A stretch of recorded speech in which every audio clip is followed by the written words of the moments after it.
வணக்கம். நம்ம just cook சேனலை யூடியூப்பில் சப்ஸ்கிரைப் பண்ணியோ இல்லை ஃபேஸ்புக் பேஜை லைக் பண்ணியோ நீங்கள் ஃபாலோ பண்ணிக்கலாம். இந்த வீடியோவில் 4 விதமான கீரை குழம்பு பார்க்க போகிறோம். ஃபஸ்ட்டு பார்க்க போகிறது சிறுகீரை கடையல். நான் ஒரு பருப்பு சட்டி எடுத்திருக்கேன். அதில் 3 டம்ளர் தண்ணி நல்லா அங்கே கொதிக்குது. அதில் ஒரு 10 பூண்டு பல், 20 சின்ன வெங்காயம், நம்ம காரத்துக்கு தகுந்த மாதிரி பச்சை மிளகாய் சேர்த்துக்கலாம். நான் ஒரு கட்டு கீரைக்கு 4 மிளகாய் சேர்த்துருக்கேன். சின்னதாக இருக்கிறதுனால, பெருசாக இருந்ததுன்னா ஒரு 2-3 சேருங்க போதும். 50 கிராம் சிறு பருப்பு எடுத்திருக்கேன். அதையும் நல்லா ஊற வச்சுருந்தேன். அதையும் சேர்த்துக்கிட்டு கொஞ்சமாக மஞ்சள் தூள், கொஞ்சமாக பெருங்காயத்தூள் சேர்த்துட்டு ஃபஸ்ட்டு கரண்டியால் ஒரு முறை நல்லா கிளறி விட்டுருங்க. அப்படி இல்லைன்னா பருப்பு போய் அப்படியே அடியில் தங்கிட்டு அடி பிடிக்க ஆரம்பிச்சிடும். ஒரு முறை கிளறி விட்டுட்டு நல்லா பருப்பு மலர்ந்து நல்லா வெந்து வரணும். அது வரைக்கும் நல்லா கொதிக்க வச்சுக்கலாம்.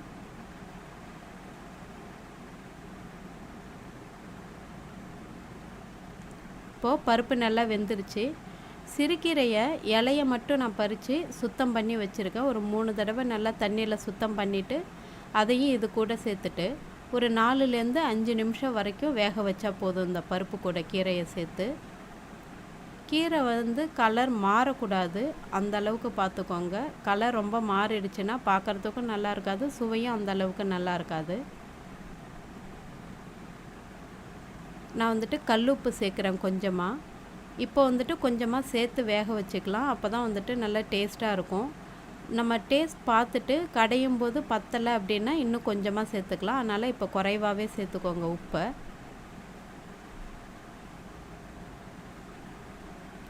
இப்போது கீரை நல்லா மசிஞ்சிருச்சு. அடுப்பை ஆஃப் பண்ணிவிட்டு நான் ஒரு மத்துக்கட்டையை வச்சு நல்லா கீரையை நல்லா கடைஞ்சிக்கிறேன்.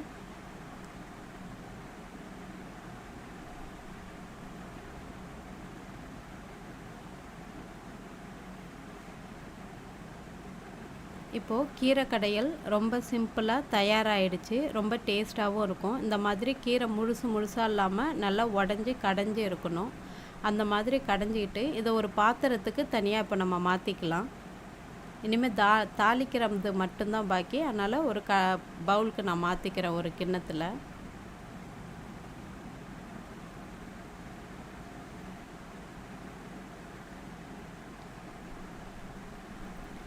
இப்போது இந்த கீரையோட தாளிப்புக்கு நான் வடகம் சேர்த்துக்கிறேன்.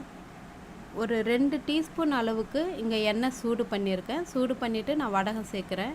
வடகம் இல்லை அப்படின்னா கடுகு, ஜீரகம், காஞ்ச மிளகாய், கருவேப்பிலை அது மட்டும் போட்டு தாளிங்க. நான் வடகம், காஞ்ச மிளகாய், கருவேப்பிலை போட்டுட்டு அதையும் தாளித்து இந்த கீரையிலே போட்டுடுறேன். இந்த கீரை கடையல் சாதத்தோடு வச்சு சாப்பிடும்போது ரொம்ப டேஸ்ட்டாக நல்லாயிருக்கும். இது கூட கிழங்கு வறுவல் வச்சு சாப்பிட்டிங்கன்னா இன்னும் டேஸ்ட்டாகவே இருக்கும். அடுத்ததாக பார்க்க போகிறது அரைக்கீரை கடையல். புளி சேர்க்காம வெறும் வெங்காயம் தக்காளி சேர்த்து நல்லா வதக்கிட்டு எப்படி கடையிறதுன்னு பார்க்கலாம். ஒரு பருப்பு சட்டியில் 3 டம்ளர் அளவுக்கு தண்ணி சூடு பண்ணியிருக்கேன். தண்ணி சூடானதும் ஒரு கட்டு அரைக்கீரையை சுத்தம் பண்ணி இது கூட நான் சேர்த்து வேக வச்சுக்கிறேன். தண்ணி ரொம்ப அதிகமாக சேர்க்க வேண்டாம், 3 டம்ளர் மட்டும் சேர்த்துக்கலாம். இது ஒரு பக்கம் வெந்துட்டுருக்கும் போதே ஒரு கடாயில் ஒரு 2 ஸ்பூன் அளவுக்கு எண்ணெய் சூடு பண்ணிக்கலாம். எண்ணெய் சூடானதும் அந்த கீரை கூட சேர்த்து நல்லா மசிக்கிறதுக்காக ஒரு 7-8 பூண்டு பற்கள் சேர்த்துக்கிறேன். இது கூடவே காரத்துக்காக ஒரு 4 பச்சை மிளகாய் சேர்த்துக்கலாம். ஒரு மீடியம் சைஸில் வெங்காயம் சேர்த்து நல்லா வதக்கிக்கலாம். இந்த வெங்காயம், பச்சை மிளகாய், பூண்டெல்லாம் ஓரளவு நல்லாவே வதங்கிடணும். அந்த அளவுக்கு நல்லா வதக்கிக்கலாம். அதுக்கு பிறகு நம்ம தக்காளி சேர்க்க போகிறோம். இப்போ இது நல்லா வதங்கினதும் நான் 2 தக்காளி இந்த மாதிரி 4ஆக கட் பண்ணி சேர்க்குறேன். நான் தக்காளி நல்லா குழஞ்சி வெந்து வர மாதிரி நல்லா வதக்கிக்கலாம். இப்போது இது நல்லா வதங்கிருச்சு. இந்த வதக்கி இருக்கிற இந்த வெங்காயம், தக்காளி, இந்த பச்சை மிளகாய், பூண்டெல்லாம் வெந்துட்டுருக்கிற கீரை கூட சேர்த்து இன்னும் ஒரு 2 நிமிஷம் நல்லா வேக வச்சிடலாம் கலந்துட்டு.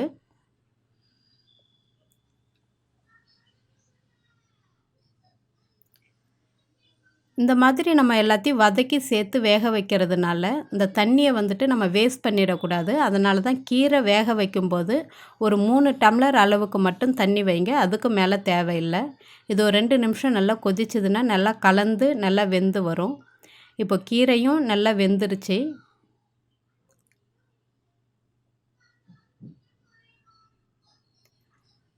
இப்போது கீரையில் இருக்கிற தண்ணியை ஒரு பாத்திரத்துக்கு நம்ம மாற்றிக்கலாம். அது அப்புறமா கீரையை கடைஞ்சிட்டு அது கூட நம்ம கலந்துக்க போகிறோம் இந்த தண்ணியவும்.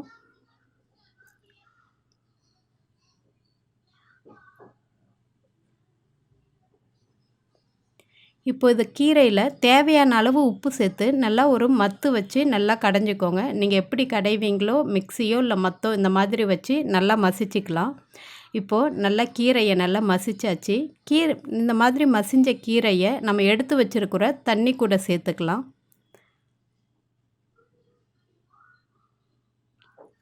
இப்போது வெங்காயம் தக்காளி எல்லாம் வதக்கி சேர்த்து நம்ம இந்த மாதிரி கீரை கடைஞ்சிருக்கோம். இதோடைய டேஸ்ட்டும் வந்துட்டு ரொம்பவே நல்லாயிருக்கும். நீங்கள் உங்கள் காரத்துக்கு தகுந்த மாதிரி நீங்கள் பச்சை மிளகாய் சேர்த்துக்கலாம். இப்போ இதில் வந்துட்டு சின்னதாக ஒரு தாளிப்பு மட்டும் பண்ணிட்டோம் அப்படின்னா அரைக்கீரை கடையல் சிம்பிளாக தயாராகிடும். டேஸ்ட்டும் ரொம்ப நல்லாயிருக்கும் சாதத்தோடு வச்சு சாப்பிடும்போது. ஒரு கடாயில் 2 ஸ்பூன் அளவுக்கு எண்ணெய் சூடு பண்ணிக்கலாம். எண்ணெய் சூடானதும் கொஞ்சமாக கடுகு, கொஞ்சமாக உளுத்தம்பருப்பு சேர்த்துக்கலாம்.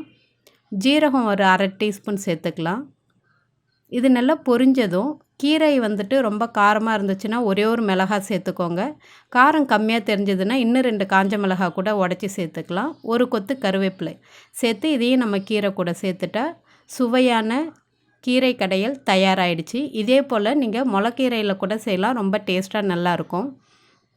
எப்போவுமே வெங்காயம் தக்காளியை வந்துட்டு நம்ம கீரை கூட சேர்த்து வேக வச்சு கடைவோம். இந்த மாதிரி வதக்கிட்டு கடையும் போது அதோடைய டேஸ்ட்டும் ரொம்பவே நல்லாயிருக்கும். ஒரு முறை டிஃப்ரெண்ட்டாக இந்த மாதிரியும் செஞ்சு சாப்பிட்லாம். ரொம்பவே நல்லாயிருக்கும். அடுத்ததாக பார்க்க போகிறது முளைக்கீரை சாம்பார் எப்படி பண்ணுறதுன்னு பார்க்கலாம். ஒரு குக்கரில் 75 கிராம் துவரம்பருப்பு, 2 பூண்டு பற்கள், கொஞ்சமாக மஞ்சள் தூள், கொஞ்சமாக பெருங்காயத்தூள் சேர்த்துட்டு இது தேவையான அளவு தண்ணி சேர்த்து ஒரு 3லேருந்து 4 விசில் வரைக்கும் வச்சு அதுக்கு பிறகு ஒரு 3லேருந்து 4 நிமிஷம் வரைக்கும் சிம்மரில் வச்சுட்டோம் அப்படின்னா பருப்பு நல்லா வெந்து நல்லா குழஞ்சி வந்துடும். ஜஸ்ட்டு விசில் மட்டும் வச்சா குழையாது. ஒரு 5 நிமிஷமாவது நம்ம சிம்மரில் வச்சா தான் பருப்பு நல்லா குழஞ்சி வரும். இப்போது பருப்பு நல்லா வெந்துருச்சு. இதை ஒரு கரண்டியாலேயோ அப்படி இல்லைன்னா மத்தாலையோ மசிச்சு விட்டுட்டு இதில் ஒரு 2 டம்ளர் அளவுக்கு தண்ணி சேர்த்துட்டு தனியாக எடுத்து வச்சுக்கலாம்.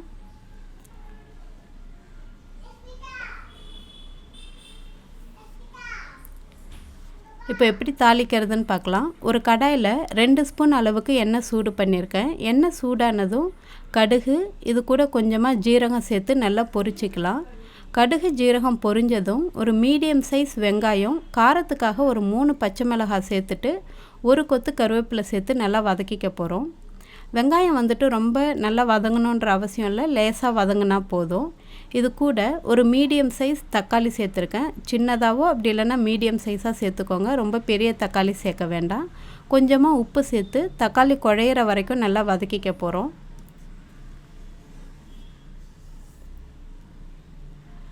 இது நல்லா வதங்கினதும் நான் 1/2 கட்டு முளைக்கீரை நல்லா சுத்தம் பண்ணிவிட்டு பொடியாக நறுக்கி எடுத்து வச்சுருக்கேன். இதையும் இது கூட சேர்த்துட்டு ஒரு 2லேருந்து 3 நிமிஷம் வரைக்கும் நல்லா வதக்கிக்கிறேன்.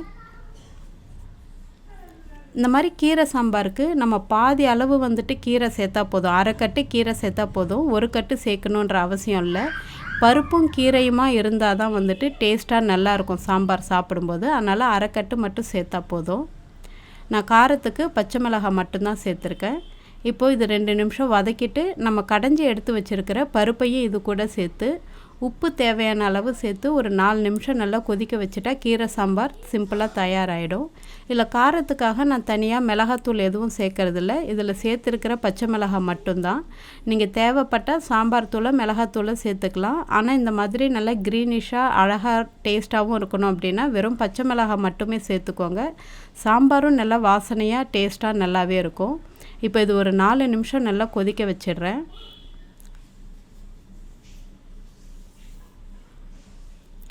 இப்போது கீரை சாம்பார் தயாராகிடுச்சு. இந்த சாம்பார் கூட நம்ம வாழைக்காய், கருணைக்கிழங்கு, உருளைக்கிழங்கு, சேனைக்கிழங்கு, சேப்பங்கிழங்குலாம் வறுத்து வச்சு சாப்பிட்டோம் அப்படின்னா சாதத்தோடு வச்சு சாப்பிட்றதுக்கு ரொம்ப சிம்பிளாக சூப்பராக நல்லாவே இருக்கும்.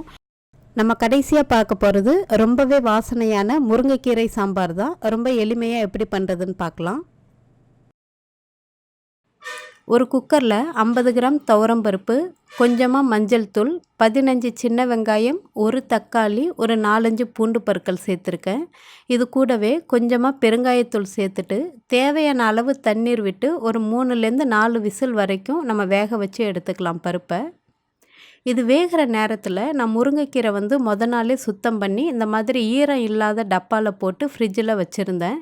இப்போ இது ஒரு 2 கைப்பிடி அளவு எடுத்துட்டு இந்த மாதிரி தண்ணியில் போட்டு நல்லா சுத்தம் பண்ணி எடுத்துக்கலாம். எப்போவுமே முருங்கைக்கீரையை தண்ணியில் போட்டுட்டு அப்படியே வச்சிடக்கூடாது.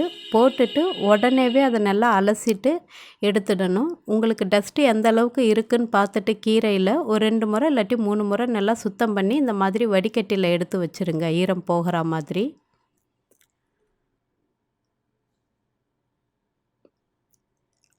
இப்போது பருப்பு எப்படி வெந்திருக்குன்னு பார்க்கலாம்.